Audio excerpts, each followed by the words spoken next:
Olá, paz do Senhor para os irmãos, tudo bem? Vamos fazer mais um estudo aqui e o título é A Igreja estará na Terra na Grande Tribulação? Vamos ver sobre esse assunto. Aliança com muitos. Vamos começar lá com o texto de Daniel, capítulo 9, que vai falar sobre o anticristo, né, sobre a aliança, sobre esses detalhes do fim dos tempos. Tem algumas informações entre parênteses, mas é só para entendimento, né? Não está no original do texto. Então, Daniel 9, 27 diz: E ele firmará aliança com muitos por uma semana, e na metade da semana fará cessar o sacrifício e a oblação, e sobre a asa das abominações virá o assolador, e isso até a consumação. E o que está determinado será derramado sobre o assolador. Bom, aqui tem algumas informações importantes, que é uma semana. Uma semana ali, como os irmãos conhecem, pelo menos, né, os que estão mais ambientados com escatologia, significa uma semana de anos. São 7 anos. E ela faz parte e é a última semana das 70 semanas profetizadas pelo profeta Daniel. E na metade dela, ou seja, 3 anos e meio finais, é que vai acontecer já a revelação do anticristo. Ele já vai estar agindo, né? Desde o início. Porém, ele já vai se revelar como tal da metade para frente, que vai cortar o sacrifício e a oblação. E aí vai dizer que virá sobre ele um castigo, né? Que já está determinado. Bom, Mateus 24, do 29 ao 31, e Marcos 13, do 24 ao 27, vai nos passar informações de que a igreja estará realmente na grande tribulação. Mais para frente, vamos ver os detalhes desses versículos. Vamos pular um pouco por enquanto. Quanto tempo durará a grande tribulação? Como falamos, ela se refere aos 3 anos e meio finais, né? Ela faz parte de toda essa profecia, só que realmente a grande tribulação são 3 anos e meio, que tem o tempo de 42 meses em outro texto, ou de tempos e metade de um tempo, ou 1260 dias. Todos falando dos 3 anos e meio finais.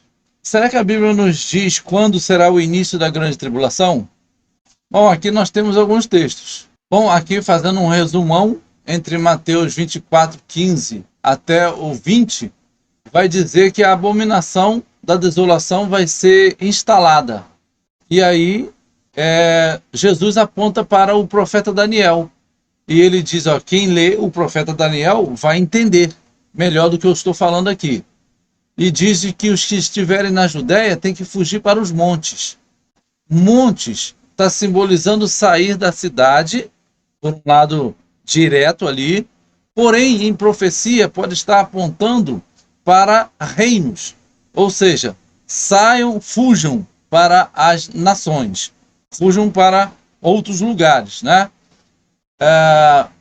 O 18 vai dizer, quem estiver no campo não volte atrás, não volte para a cidade, não volte para a sua casa, porque a palavra de Deus dá um apontamento de que as coisas na cidade serão piores do que nos arredores, do que nos campos. Vão começar a ser mais incisivos, a perseguição, tudo aquilo ali na cidade. Então ele diz, fuja para os campos, não volte, né? Não volte para a cidade. E tem uma informação interessante aqui no 19, fala, ai das grávidas e das que amamentam naqueles dias.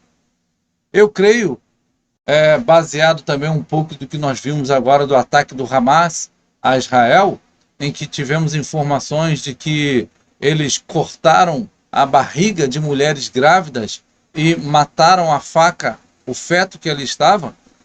A informação dizia que a mulher já estava morta. Porém, a crueldade não se diminui por causa disso, né? E aqui pode estar apontando para o tipo de violência que estará acontecendo naquele tempo. Então vai falar da mulher grávida e das que estiverem amamentando naqueles dias. E vai dizer que para orar para que a fuga não aconteça num sábado, né? E nem no inverno. Aqui pode passar a ideia de que está apontando também para os judeus em si, no sentido de eles têm uma lei que não pode caminhar muito, né? No sábado, acho que são 2 milhas, alguma coisa assim, e estaria ali com dificuldades para cumprir a lei e fugir. Né? Pode estar apontando para isso, porque a Bíblia vai dizer que exércitos cercarão Jerusalém. Apesar, né, que abre um parênteses aqui, que vai estar também a igreja nessa situação. A igreja também estará com essa dificuldade. Inverno pode estar apontando para algo mais de dificuldade, de locomoção, né, algo assim. Então, é um texto ainda um pouco obscuro para nós, esses detalhes que talvez teremos com uma revelação um pouco mais para frente, pelo menos para mim, né? Agora o versículo 21 vai nos falar da abreviação dos dias, porque está dizendo que haverá tão grande aflição como nunca houve, desde o princípio até agora, e tão pouco haverá, porque está falando aqui da grande tribulação. E o 22 vai dizer, se aqueles dias não fossem abreviados, nenhuma carne se salvaria, devido à grande proporção de maldade, de violência, de guerras, né? E o tipo da guerra que vai estar acontecendo naquele dia. Acredito que seja biológica, acredito que seja guerra até nuclear, acredito que seja com vírus, com grande proporção de tanta coisa que já vimos um pouco com essa pandemia, né? Que muita gente morreu através de um vírus. Então, coisas semelhantes podem estar acontecendo. Então, o tempo será abreviado. Aqui, a 70ª semana de Daniel, né? Das 70 semanas. Aqui vai apontar já o princípio das dores, que é ali a abertura dos selos, né? Dos 4 cavaleiros. A grande tribulação está apontando aqui no 5º e 6º selo, aonde no 6º selo acontece a escuridão, né? Do sol, os elementos, sol, lua, estrelas, e no final a ira do Senhor, após isso, que é a sua volta, né? Porque aqui está apontando também um padrão de Deus. Primeiro acontece uma perseguição sobre o seu povo e chega num ponto realmente muito difícil, de quase destruição do seu povo. Então Deus salva o seu povo ali naquele momento e depois ele cai destruindo o inimigo do seu povo. Então ele tem esse modus operandi, como nós temos sempre falado nos nossos vídeos. E aqui não é diferente. Dias de aflição. Aí vem Mateus 24, 29 até o 31, que vai falar que depois da aflição daqueles dias. É muito claro esse texto, né? Porque muitos vão dizer que Jesus já teria vindo para arrebatar sua igreja antes da tribulação começar. A aflição aqui é a tribulação. Então, podemos ler que está dizendo, e logo depois da tribulação daqueles dias, é a grande tribulação.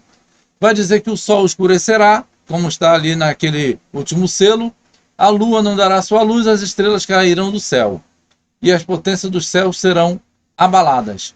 Então, vai dizer, então aparecerá no céu o sinal do Filho do Homem. Né? Ou seja, após esse acontecimento com sol, lua e estrela, vai estar acontecendo a volta do Senhor Jesus. Aqui nesse texto sobre o sol, a lua e as estrelas, eu sempre fiquei pensando se teria mais um significado a mais do que simplesmente os astros celestes. Pode ser que seja algo duplo, esteja falando dos astros, que acontecerá algo grande, né? Com o sol, a lua e as estrelas, mas também pode estar representando aqui o povo de Deus, porque quando pegamos a parte sobre estrelas que cairão, nós vamos ver em Daniel que ele vai tratar o povo de Deus como estrelas que serão pisadas, né? Serão jogadas, e ali está simbolizando o próprio povo de Deus. Então pode ser, né? Não estou afirmando, mas é um pensamento para pensarmos junto aqui, e os irmãos deixem seus comentários sobre isso. que estaria falando aqui, então, nesse momento, sobre a grande perseguição ao povo de Deus, que estariam sendo jogados ao chão, jogados por terra. Bom, voltando aqui ao princípio mesmo da informação, é que depois da tribulação daqueles dias é que aparecerá no céu o sinal do Filho do Homem. E depois disso, né, que ele vai aparecer nessas nuvens, o versículo 31 vai dizer que ele vai enviar os seus anjos para ressurreição e arrebatamento do seu povo. Porque ele diz aqui que ajuntarão os seus escolhidos dos 4 cantos da terra, né? Norte, sul, leste e oeste. Aqui também em Marcos 13, 24, Marcos 13, 25, 26 e 27, vai falar da mesma informação de Mateus, a qual em 1 Tessalonicenses 4, o apóstolo Paulo vai dizer que subiremos até as nuvens, até os ares, né, para encontrar com o Senhor. Então aqui, como falamos, né, o texto de 1 Tessalonicenses 4, 17. O que é a grande tribulação? Aqui há uma grande confusão entre grande tribulação e a ira vindoura, né? E a própria ira de Satanás.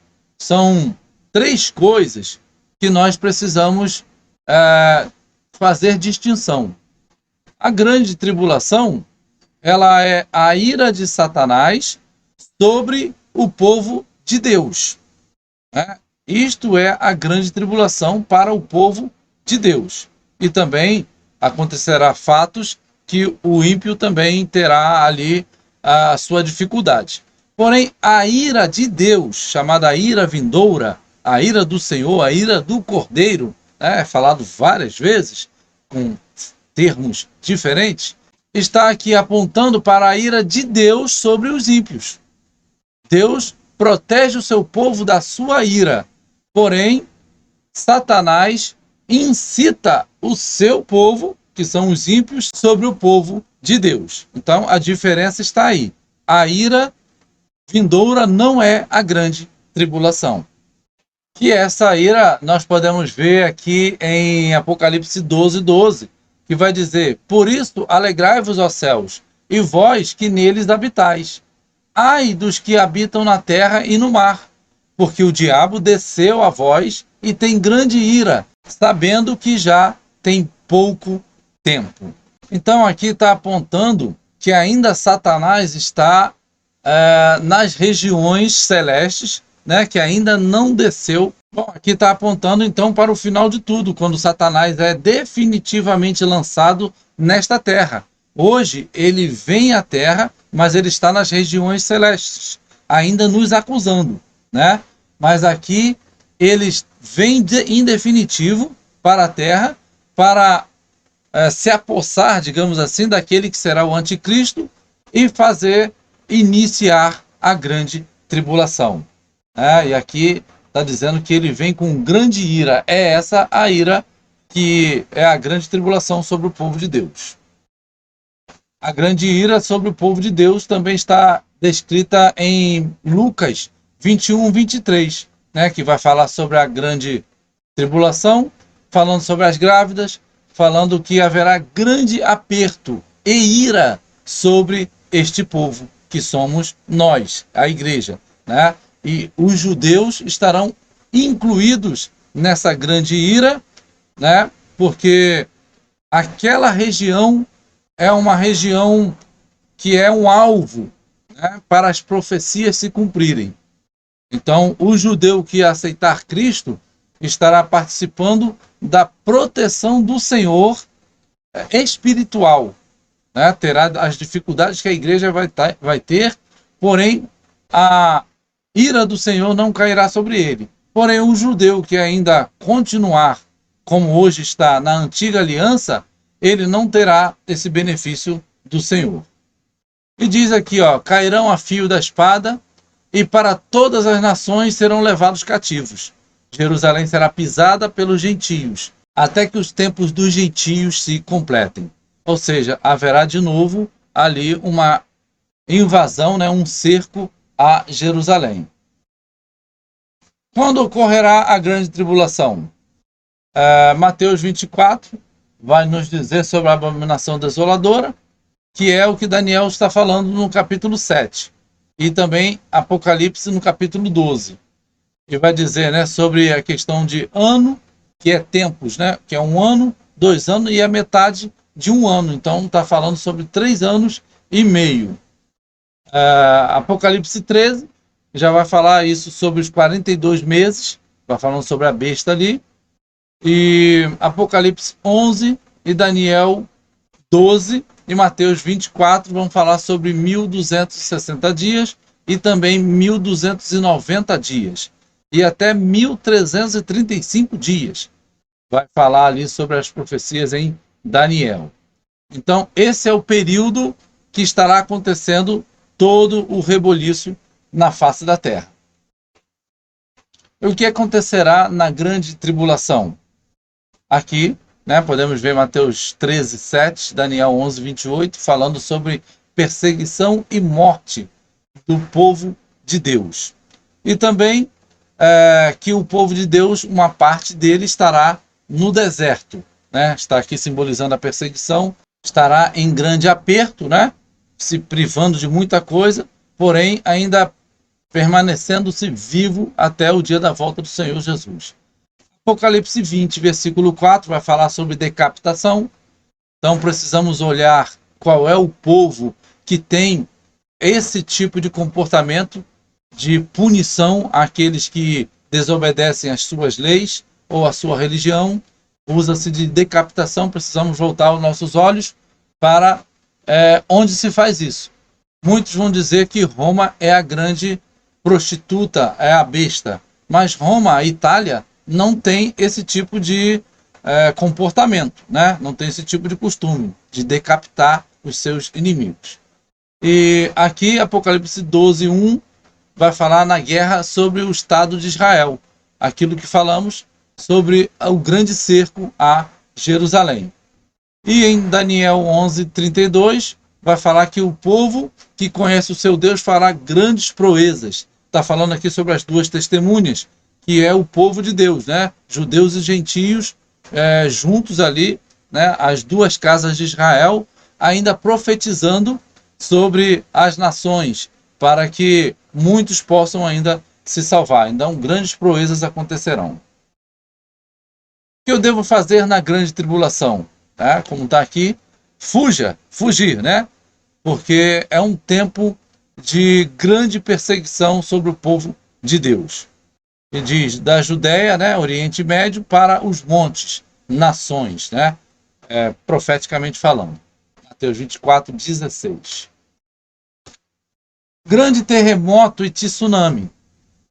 Lucas 21, 25 vai falar dos sinais no sol, na lua, nas estrelas, as angústias das nações, ou seja, todas as nações estarão passando por dificuldades, e o bramido do mar, das ondas. Pode estar falando aqui sobre o mar, realmente, né, de água salgada, como o bramido das nações, como povos, línguas, né? As nações, pessoas estando ali nervosas, raivosas, né, contra o povo de Deus. Estará um tumulto geral sobre o mar, sobre as nações. Pode também estar apontando para isso. Versículo 26 vai dizer que homens estarão desmaiando de terror. Olha que coisa terrível, né? Expectação das coisas que sobrevirão ao mundo. Aquela angústia, né? Sobre a humanidade. Virtudes do céu serão abaladas. Ali, como estamos falando sobre a questão dos sol, lua e estrelas. Versículo 27, aí ele aponta, né, que após isso tudo acontecer, que é na grande tribulação, verão vir o Filho do Homem sobre a nuvem, com grande poder e glória. E o versículo 28 está dizendo uma esperança para nós, né? Olhai para cima, né? E não se desespere, não desista, olhe para cima, é para cima que devemos estar com o nosso foco, né? No Senhor Jesus Cristo. Ele vai dizer, levantai as vossas cabeças, porque a vossa redenção está próxima. Ele está querendo dizer, aguente firme, porque não vale a pena desistir se chegou até aquele momento ali. Em breve a redenção chegará, porque ali estará a nossa eternidade no Senhor. Não podemos nadar e morrer na praia, né? Estarmos servindo ao Senhor até agora, até aquele momento, e se formos essa geração, entrarmos na grande tribulação e desistirmos por conta de toda a dificuldade. Não, não vale a pena, porque isso é nadar e morrer na praia, porque a eternidade vale muito mais do que tudo. Sinais nos astros só acontecerão depois da tribulação daqueles dias, né? Como falamos anteriormente, dos sinais do 5º e do 6º selo. O profeta Daniel anuncia a grande tribulação e as ressurreições, né? Lá no Antigo Testamento, capítulo 12, versículos 1 e 2, vai falar que naquele tempo se levantará Miguel, o grande príncipe. Aqui, Miguel, o arcanjo Miguel, está simbolizando, fazendo ali, né, um apontamento para o Senhor Jesus, que é o anjo do Senhor, também chamado, né? Não que o arcanjo é o próprio Senhor Jesus, mas é uma figura apontando para o Senhor Jesus, porque é ele que vai se levantar em favor do seu povo, o povo dele, a igreja de Cristo. E será isso num tempo de grande angústia, o qual nunca houve. Ou seja, a necessidade de Jesus se levantar para salvar o seu povo é porque ela estará passando por essa grande tribulação. Senão não há razão de ser, né? Ao qual nunca houve. Então aqui não é, como dizem aí, aqueles que foram deixados para trás, porque não há uma segunda chance. Há uma chance só que vai até o final da grande tribulação ocorrendo, tal como houve com Noé. Ele passou por toda a dificuldade enquanto construía a arca, e quando ele entrou na arca, fechou-se a porta por fora. Acabou. Quem não entrou não teve segunda chance de entrar. A porta não foi aberta de novo. Também fala-se isso sobre as 10 virgens. Fechou-se a porta, não abriu de novo. Correto? Sodoma e Gomorra foi destruída e não houve segunda chance. Ló saiu logo direto, foi retirado pelos anjos, simbolizando o arrebatamento, né? Logo no dia que ele foi livre, caiu sobre os ímpios a destruição. E vai falar também da ressurreição aqui no versículo 2. E muitos dos que dormem no pó da terra ressuscitarão, né? Ele está dizendo, uns para a vida eterna e outros para a vergonha eterna. Vai falar das duas ressurreições, né? Está em tempos diferentes, com mais detalhes lá em Apocalipse. Então aqui, ó, eu coloquei um detalhe, que o povo será livre naquele tempo e não daquele tempo, né? Ele não vai ser retirado para não passar no que estará acontecendo na grande tribulação, mas estará livre naquele tempo, enquanto está vivendo aquele tempo ali. Vamos lá. Agora trago para vocês a profecia sobre a ressurreição dos mortos, anunciada lá no Antigo Testamento. Então está aqui, ó, em Isaías 26, 19 e 20, vai dizer, ó, os teus mortos e também o meu cadáver viverão e ressuscitarão. Ele está se incluindo nessa ressurreição, o profeta Isaías, porque ele estará, né, já pronto para ser glorificado, porque serviu ao Senhor, dormiu com o Senhor, morreu, né, com o Senhor, então estará sendo despertado naquele dia, porque estará habitando no pó, como diz ali, né? Porque o teu orvalho será como o orvalho das ervas, e a terra lançará de si os mortos, tal como uma planta, né? Que ela brota da terra, está lá a sua semente, depois ela brota, como está descrito em 1 Coríntios 15, que tem uma semente, dali ela depois ressurge, né? Com uma nova planta. Então assim será a ressurreição dos mortos. E ele continua dizendo, Vai, pois, povo meu, entra nos teus quartos e fecha as tuas portas sobre ti e esconde-te só por um momento até que passe a ira. Algum vai dizer aqui que vai ser retirado até que passe a ira. Não, você estará sendo protegido, escondido. Como diz Apocalipse, estará no deserto longe da vista da serpente. Não estará sendo retirado da terra. Estará sendo protegido, tal como o povo judeu, hebreu, lá no Egito. Foi protegido das pragas. Aqui estará sendo protegido das pragas que o Senhor vai lançar, e essa parte do povo estará protegido longe da vista da serpente. Então ele está querendo dizer, espera só um pouco, fuja, se esconda até que passe a ira. Aqui simbolizando a ira de Satanás, a grande tribulação sobre o seu povo, porque a ira do Senhor, o povo já vai estar livre, né? Ele já vai ter arrebatado o seu povo até as nuvens e cai sobre o inimigo com a sua ira. Então aqui está simbolizando a ira de Satanás sobre o povo de Deus. Salmo 16, versículo 10, está especificamente falando sobre a morte e ressurreição de Jesus Cristo, porque diz, não deixará minha alma no Seol, nem permitirá que o seu santo veja corrupção.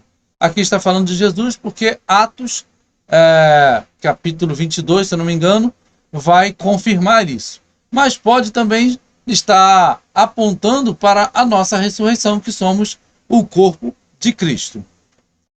49:15, Salmos ainda diz, mas Deus remirá a minha alma do poder da sepultura, pois me receberá. Veja que também está falando da ressurreição, a retirada do seu povo da sepultura. Salmo 71:20, tu que me fizeste ver muitas e penosas tribulações, de novo me restituirá a vida, e de novo me tirarás dos abismos da terra. Também simbolizando a ressurreição do povo de Deus. E aqui Ezequiel 37, que vai falar daquela grande profecia dos ossos secos, né? Que Ezequiel profetiza, a mando do Senhor, sobre os ossos secos, e eles vem sobre eles tendões, carnes, e depois o sopro da vida. E ali se forma um grande exército. Está falando da grande multidão, o povo de Deus, que ressuscitará. A primeira ressurreição, Apocalipse 20:4, é um grande apontamento que tira totalmente a informação do pré-tribulacionismo, de que a igreja já terá ressuscitado e terá sido arrebatada antes de ver o anticristo, antes de ver a marca da besta. Porém, aqui tira completamente essa ideia, porque vai dizer, olha, e vi tronos, e assentaram-se sobre eles, e foram-lhes dado o poder de julgar. E vi as almas daqueles que foram degolados pelo testemunho de Jesus e pela palavra de Deus, e que não adoraram a besta, nem a sua imagem, e não receberam o sinal em suas testas, nem em suas mãos.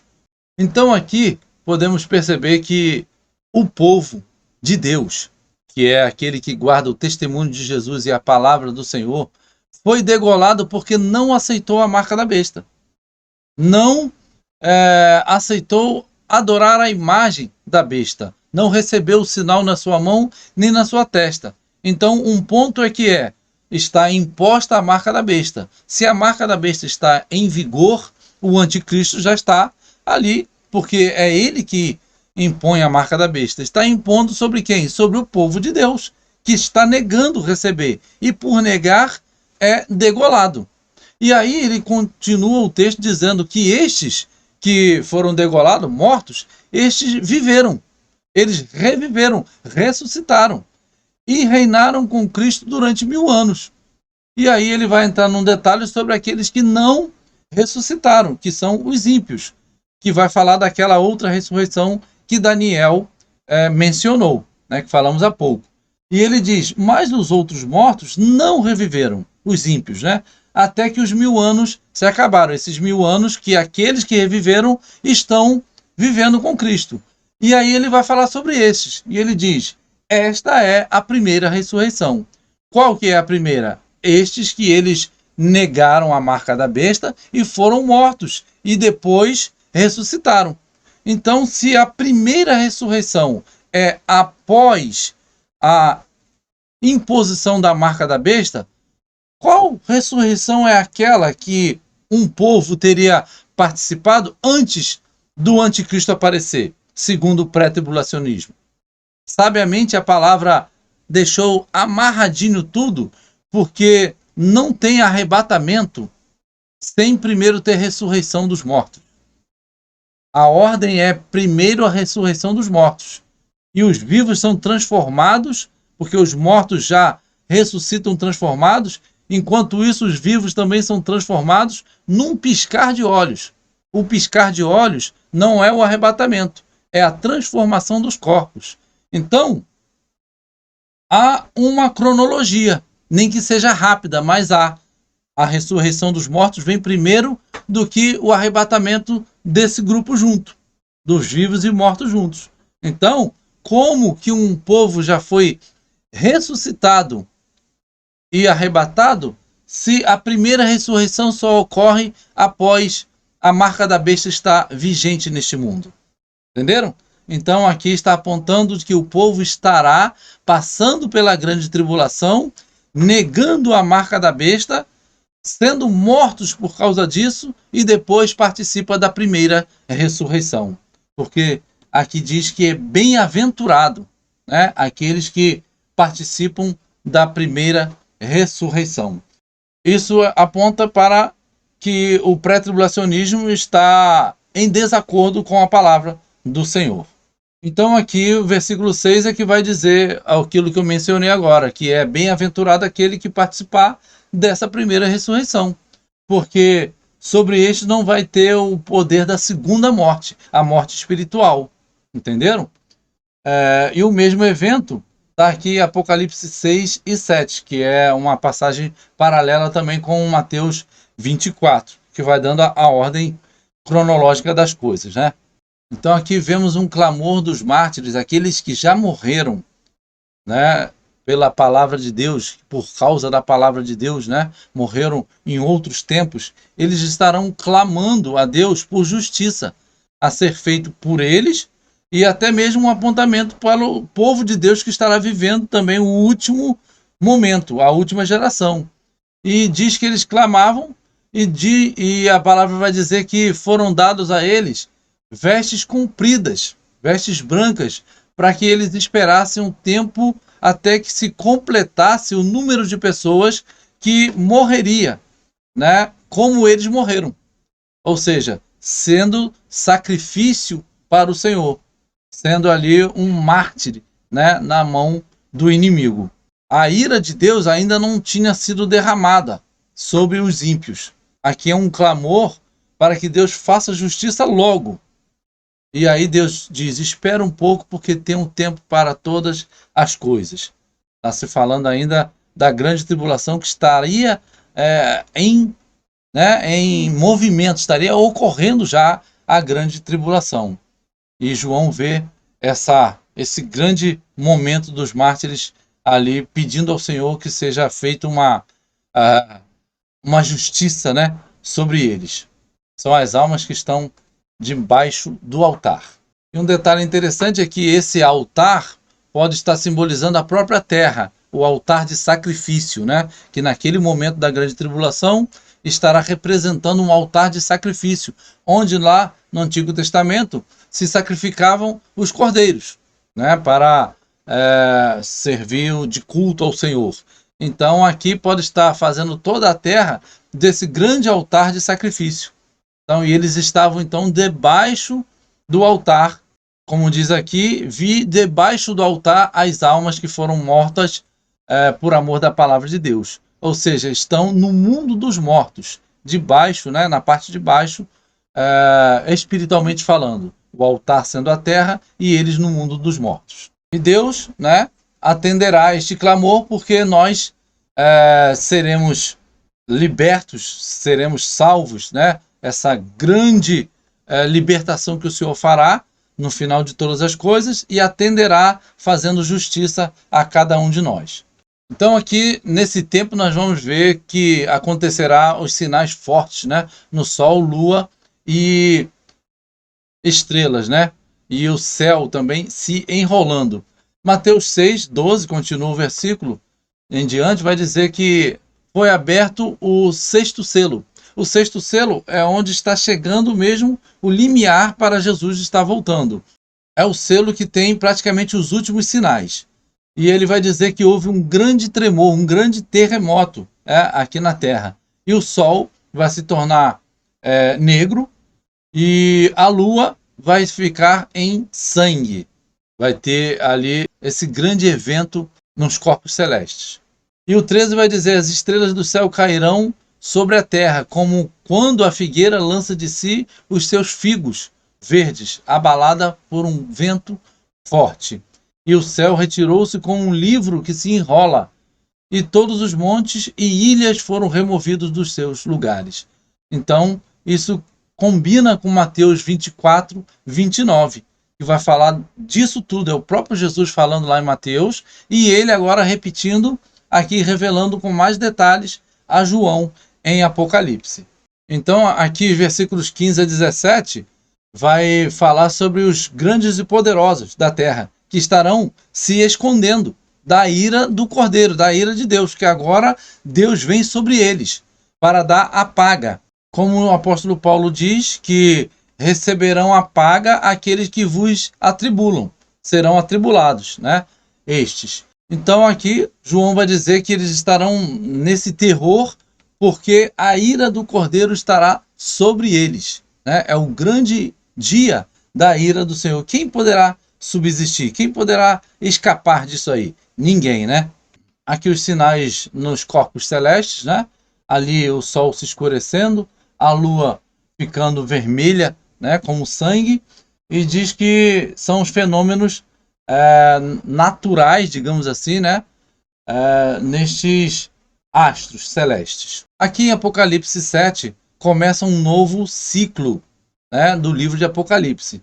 E ele vai agora relatar sobre a proteção do povo de Deus. Os 144 mil aqui, alguns vão pensar que são só referente a judeus, 144 mil judeus. Mas entendemos que está falando da totalidade do povo de Deus, né? Tanto judeus como gentios em Cristo.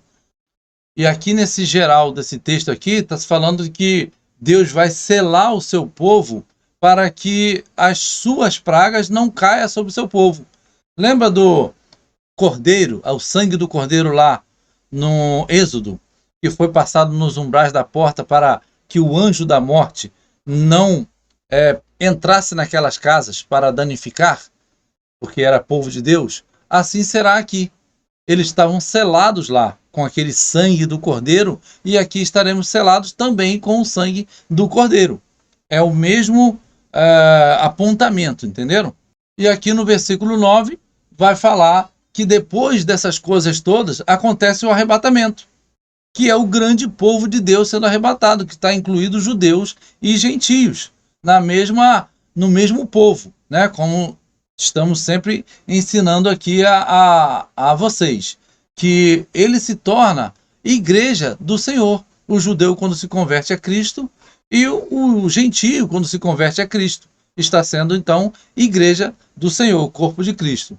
Então foi dado trajes de vestes brancas a essas pessoas, a nós todos, né? Que estaremos aqui fazendo parte dessa grande multidão. Então aqui, nesse momento, há um grande regozijo no céu, né? Os anjos todos veem a grande justiça do Senhor e que chegou finalmente o grande dia do povo dele, o povo de Deus, ser liberto e viver tranquilamente nessa terra, viver reinando, como é a grande ideia do Senhor, né? Desde sempre, que o seu povo reinasse com ele. Porém, o pecado veio e tirou toda essa ideia, né? E Deus está restaurando e resgatando tudo. Então, vem meio que uma ordem aqui que eu coloquei de 7 passos cronológicos, que diz que vem as almas clamam, né, por vingança, depois vem os sinais nos astros, aí vem o anúncio da chegada do grande dia do Senhor, vem a ordem para não danificar a terra, e depois vem os 144 mil assinalados para serem protegidos desse grande, terrível momento. E diz que foi visto uma grande multidão que ninguém podia contar, que é o arrebatamento, na ressurreição dos mortos e arrebatamento. E isso é o povo de Deus sendo arrebatado dos 4 cantos da terra.